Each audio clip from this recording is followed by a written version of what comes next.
En los últimos 20 años, ¿cómo han cambiado las cosas, la situación para personas con discapacidades? En Ecuador. Sí, ¿cómo han mejorado? Uno de los grandes saltos de avances que se dio fue en el 2001, que se promulgó ya la primera ley de discapacidades. Esta ley ya incluyó todos los deberes y derechos de las personas con discapacidad. Sin embargo, han pasado hasta el 2007 en que no se ha cumplido esa ley. Está escrita, pero es letra muerta, nadie lo ha cumplido. Y en el 2007 se da una coyuntura. Primero, entran en los organismos de control, como el CONADI y el Consejo Nacional de Discapacidades, personas con discapacidad, que antes en esos puestos estaban personas, entre comillas, normales, que no tenían conciencia de los problemas. Ahora ya esos puestos se han ocupado por personas con discapacidad. Una. Dos, se comenzó un movimiento aislado, si bien eran aislados y no coordinados, pero para demandar que se cumpla esa ley. Yo mismo seguí un juicio al municipio de Quito para que haga cumplir quitar las barreras arquitectónicas de los sitios de Quito, y se llegó a un acuerdo con los abogados de la Universidad de San Francisco. Se llegó a un acuerdo ya, un acta transaccional en donde se da un plazo de 3 años para que se quiten las barreras arquitectónicas. Y más que todo, más que se quiten las barreras arquitectónicas, que no se vuelvan a construir más barreras, que sea una ciudad incluyente, amigable. Y la tercera coyuntura importantísima es que una persona con discapacidad haya llegado a la vicepresidencia del país, que eso también da un empuje político y una adhesión política para que todo esto... Son oportunidades que se han dado, coyunturales en este 2007, y que tenemos que sacarlas provecho. Bueno,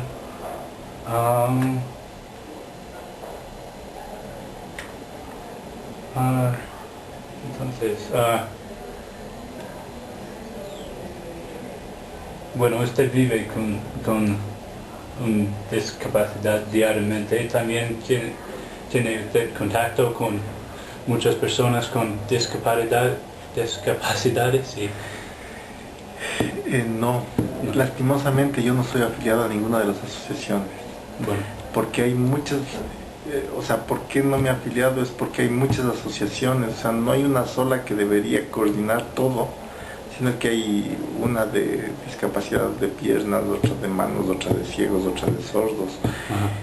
Y por eso no me he querido afiliar a ninguna. Y los esfuerzos que se han hecho, al menos por mi parte, han sido aislados y fuera de estas sociedades. Pero actualmente el presidente de la Federación de Discapacitados es una persona que ha dado mucho empuje a la sociedad. Así que yo creo que ha hecho muchas cosas. La más importante de todas de las obras que ha hecho esta persona es poder incluir a las personas con discapacidad en lo que es el derecho al voto. Ahora ya se ha hecho conciencia para que todos nosotros que tenemos problemas tengamos las facilidades para votar. Antes no había eso. Así que ahora ya participamos incluso en la vida política del país. Bueno. ¿Qué tipo de ayuda ofrece el gobierno para personas con discapacidades? En teoría, en la ley hay muchas ventajas, comenzando por baja del impuesto a la renta, baja del pago de agua potable, de luz, préstamos con bajos intereses para adquirir vivienda. Tenemos descuento del 50% para los pasajes en avión, tanto en nacionales como internacionales, cosas que no tienen en ninguna otra parte del mundo. Yo creo que estamos en avanzada realmente en el Ecuador en ese sentido. Pero en contra de todas las ventajas de estas que ha dado el gobierno y en sus leyes, está una falta de conciencia del gobierno, y por eso es que es imposible que los discapacitados podamos acceder a las oficinas de gobierno. Están llenas de gradas, y peor para las personas que son sordomudas o para las personas ciegas. No hay ascensores con braille, no hay lenguaje de señas. Recién este gobierno lo ha implementado en sus discursos, pero nunca antes se había hecho. Bueno,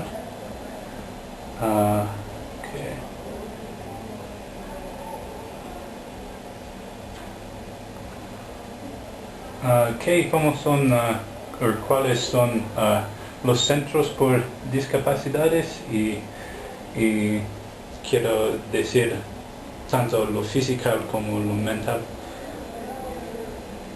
¿Cuáles son los centros?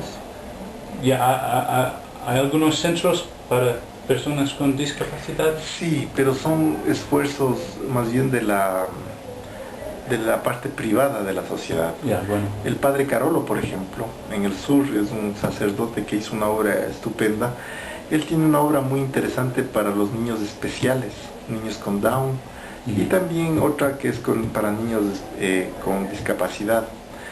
Esto es en el Valle de los Chillos, en Amaguaña, y es una infraestructura bien bonita. Más que todo él tiene unos buses que pasan las mañanas, desde las 6 de la mañana, recogiendo a todos estos niños por sus casas, por todo Quito, y los lleva allá. Son alrededor de 150, 200 niños actualmente. Y les da educación, les da más que todo manualidades, porque el problema que él tenía, el padre Carolo, era de que decía, muertos los papás, ¿qué va a hacer de estos muchachos? Y como no es una ciudad incluyente, en mi caso, por ejemplo, yo soy la excepción, que he podido acceder al colegio, a la escuela y después a una universidad y llegar a ser médico. Pero normalmente acá los colegios no están implementados para que accedan las personas con discapacidad de ningún tipo. El Colegio de Ingenieros Civiles también tiene un centro de educación para los niños sordomudos. Pero como digo, no hay una política de Estado para que sea inclusiva a las personas con discapacidad. Son esfuerzos de la parte privada.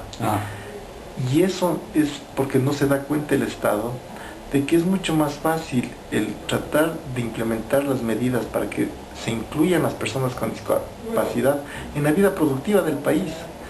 En ese sentido, nosotros pasamos a ser productivos, a pagar impuestos, a ser gente que empuje este país para arriba y deja de ser carga.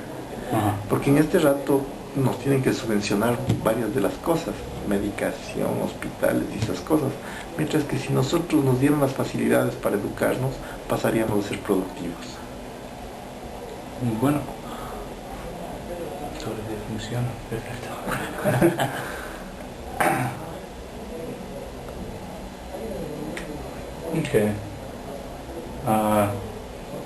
Siguiendo esta línea, ¿cuáles ONGs existen para personas con discapacidades?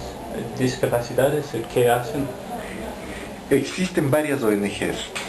Yo soy ignorante en el tema. No podría informarte cuáles nomás hay ni qué número hay. Pero sé que existen porque cuando yo estuve en el problema jurídico con el municipio, recibí la llamada de solidaridad de la presidenta que coordinaba todas estas ONGs. Por lo tanto, sí hay, pero te mentiría si te digo cuántas hay ni su actividad. Bueno.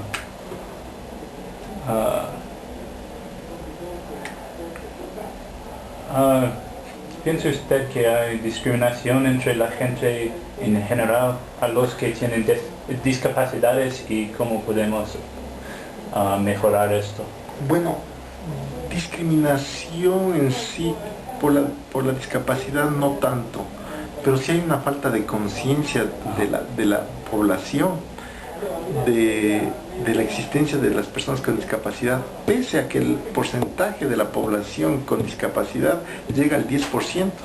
Eso implica que por lo menos una persona en cada familia del Ecuador tiene a alguien con discapacidad. Y pese a eso no hay una conciencia.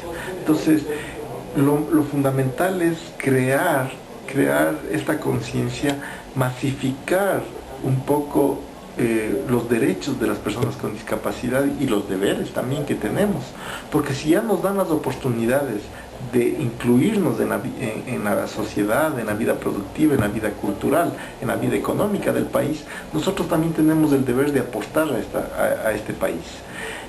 Eso hay que difundirlo. Entonces, por ejemplo, aquí todavía encuentras, primero, que no hay puestos para discapacitados en los restaurantes. Se están perdiendo del 10% de la población que vaya a ese local. O sea, no lo ven de esa manera, no hay esa perspectiva de que al no poner un puesto para discapacitados, ni dar una rampa, ni dar acceso, estoy perdiendo clientes, potenciales clientes que pueden pagar eso. Entonces no hay conciencia por ahí, en la parte productiva. Tampoco hay conciencia en la población en general de los pocos sitios que sí tienen puestos para discapacitados, se estaciona cualquiera. No respetan ese sitio. En ese sentido estamos en pañales todavía, nos falta mucho por hacer. Yo creo que concientizar a la población es lo más importante, a la población y a los discapacitados, de que tenemos derechos y deberes, porque el que nace con discapacidad en este país se tira a morir nomás, o sea, pobrecito y ahí me quedé, no hay ese sentimiento de surgir. Ya. Bueno. Bueno, una pregunta obligatoria de la asamblea. ¿Qué cambios quiere usted que hace la asamblea y qué piensa usted que van a hacer? Bueno, yo hice un análisis de la ley para la asamblea y la ley en sí que tenemos en este rato es una de las mejores leyes que tenemos en el mundo, escrita. O sea, está muy detallado las ventajas. Se apagó el verde. Ahí está. Bueno. Decía que las leyes del Ecuador, la ley del Ecuador que está para los discapacitados es una de las mejores leyes del mundo. Por lo tanto, cambio en sí de la ley no es fundamental. Sí de los reglamentos que ayuden a implementar esa ley. Y que se cumplan. Y por ejemplo, algo que es importante y que va a dar mucho hincapié esta asamblea es las veedurías ciudadanas, o sea, una participación activa de la población en sí para ver que se cumplan las cosas que se dicten, o sea, no dejar a manos de Dios las situaciones, sino en todo va a haber un compromiso de la ciudadanía y una inspección de esa ciudadanía, una contraloría de esa ciudadanía para que seamos nosotros mismos los que exijamos que esas cosas se vayan cumpliendo. O sea, realmente si se da lo que se está propugnando, vamos a dar 3 pasos para adelante, porque se toma conciencia de que las personas elegidas solo son mandantes y que tienen que hacer lo que nosotros digamos. Lo que estábamos acostumbrados antes era de que esas personas eran como dioses intocables y cuando ya están en el poder no los regresan a ver a nadie. Entonces esas cosas van a cambiar. Yo sí tengo fe de que cambie. Bueno,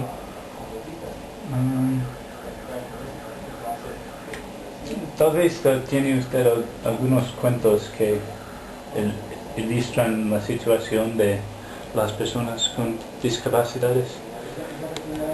Una de las anécdotas que tengo, que es una de las que me motivó a pelear por las barreras arquitectónicas, es que fui un día a un centro comercial de aquí, Alquicentro, y en el puesto de discapacitados estaba un BMW del año estacionado ahí.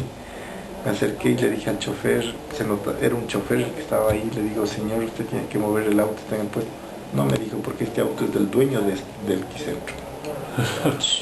Entonces le dije, entonces saquen el rótulo y pongan dueño del Alquicentro y no pongan discapacitado. Y le fui a buscar al señor Deller, que es el dueño. Se me corrió por todas partes.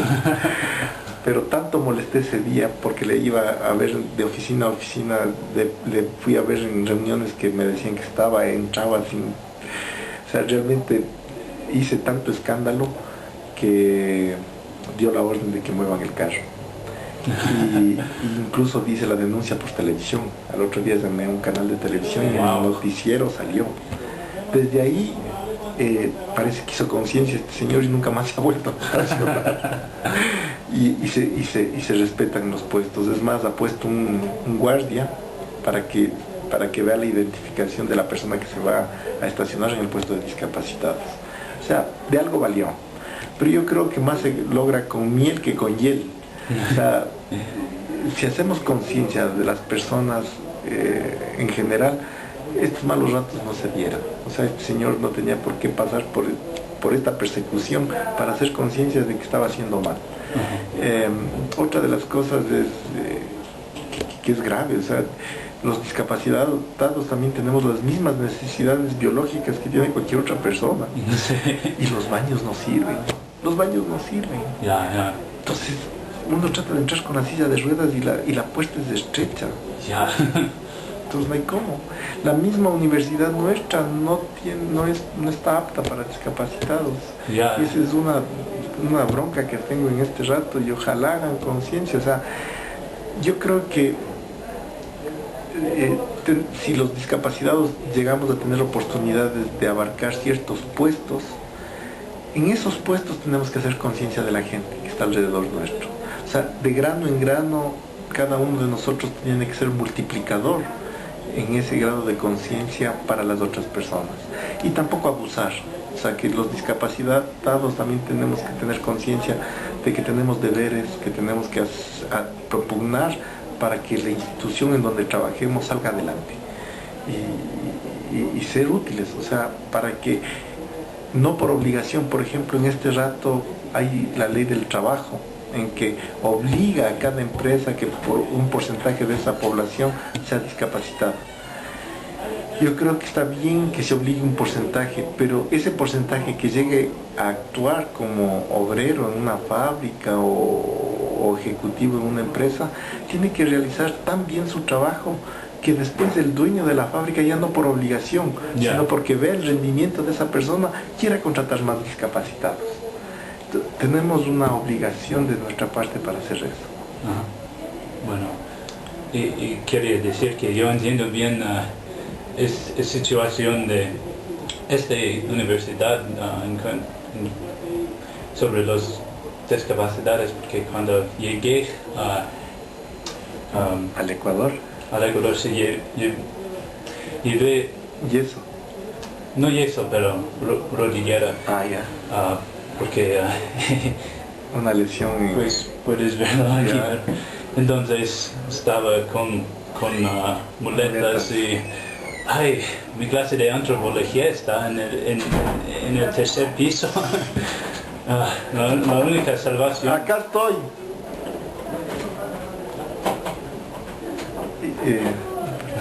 La única ayuda fue que Einstein y Galileo y Newton son conectados, por eso no tenía que salir del segundo piso para llegar a la tercera.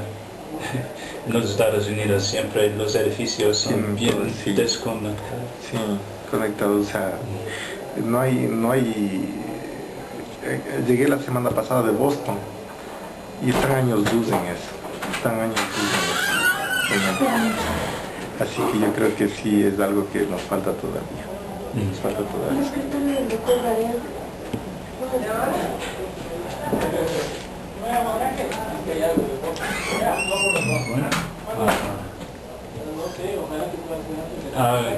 ¿Qué oportunidades existen? Y usted ha hablado un poco de eso, pero por la educación de personas con... A donde yo he llegado realmente ha sido por esfuerzo de mi familia. Doy gracias a Dios de que mi padre y mi madre, especialmente mamá, ha tenido un carácter de hierro. O sea, ahora tiene 86 años, pero en su juventud era una persona que no recibía un no por respuesta. Y por ejemplo, el padre Carolo también jugó un papel muy importante en mi educación, porque cuando yo estaba en edad de llegar a la primaria, a la escuela, yo andaba en silla de ruedas y ningún colegio me quería porque no había las adaptaciones. Y padre Carolo me dice, ven mañana al colegio Spellman y yo te hago inscribir. Mi mamá le dice, no, ya fui, ya me rechazaron. No, ustedes no entran, yo entro con los papeles. Entró, me inscribió, me matriculó y salió y dijo, ahora sí que entre un muchacho. Cuando me vieron entrar en silla de ruedas le dijeron, pero padre, no puede entrar, no sé, ya está matriculado y ahora ustedes verán. Y ahí, a raíz de eso, el colegio comenzó, bueno, rampas no hicieron nunca, pero me contrataron una persona para que me cargue y que me suba las gradas, mis compañeros. Eso también ayudó a que mis compañeros de colegio sean ahora uno de los... Cada uno de ellos es un peleador de la causa, ¿no? Porque vivió en carne propia cómo me costaba a mí el educarme, pero son incondicionales, realmente fue una bendición, Dios me bendijo con esa calidad humana de compañeros, de personas que me han rodeado. Pero actualmente no hay oportunidad. Y los pocos colegios que ahora tienen accesibilidad para discapacitados son colegios privados y que son muy caros. A nivel estatal no hay nada. Y eso es ahí tiene que estar porque en la ley sí está, de que garantiza la salud, la educación y el trabajo de las personas con discapacidad. Pero realmente no se ha hecho nada. Ay. y en este tema, oportunidades de trabajo tampoco, me imagino. Bueno, en mi caso sí, porque soy médico. Entonces el médico hace su profesión. O sea, yo tengo mis pacientes y en las universidades me gusta la docencia. Entonces la mañana trabajo como profesor, pero en la tarde soy médico. O sea, trabajo como médico. Entonces, no, y yo en lo personal no. Pero las otras personas, una chica, a mí me operaron en el Shriners Hospital de Springfield. Estuve 1 año y medio hospitalizado ahí. Tuve 16 cirugías. Ahí comencé a caminar. Y había otra ecuatoriana que nació sin piernas. Esta chica hablaba 4 idiomas, no tenía piernas y era secretaria. No le daban trabajo en ningún lado. No le daban, porque prefieren una secretaria que pueda llevar el café al jefe. Y ella no podía. Ahora está acá trabajando en la embajada americana. Trabaja para la embajada americana. Pero son cosas excepcionales realmente. O sea, falta conciencia en el país. Entonces, para concluir, ¿qué debe hacer el Ecuador en el corto plazo, medio plazo y largo plazo? En el corto plazo yo creo que es importantísimo programas de concientización a la gente, como habíamos dicho. Sí. Al mediano plazo, quitar todo lo que es barreras arquitectónicas. Y a largo plazo, implementar programas en que sean inclusivos, tanto para los problemas de las personas con discapacidad son exactamente los mismos problemas de la población. Por lo tanto, la pobreza, la falta de educación, la falta de salud, la falta de oportunidades. Pero eso no es solo de los discapacitados, es de la gente del Ecuador. El 80% de la población es pobre en este país. 20% tenemos acceso a una salud y a una educación. Eso tiene que cambiar. Sí. Hay que buscar la equidad. Y la equidad se comienza por ser una ciudad incluyente, amigable, dando oportunidades. Equidad no es igualdad, ojo, equidad son oportunidades, las mismas oportunidades para cada persona, para que cada persona por sus méritos y por sus cualidades pueda llegar a donde deba llegar o a donde quiera llegar, pero con las mismas oportunidades. Eso tenemos que hacerlo. Bueno, muchísimas gracias. A ti, muchas gracias. Eso es todo. Gracias.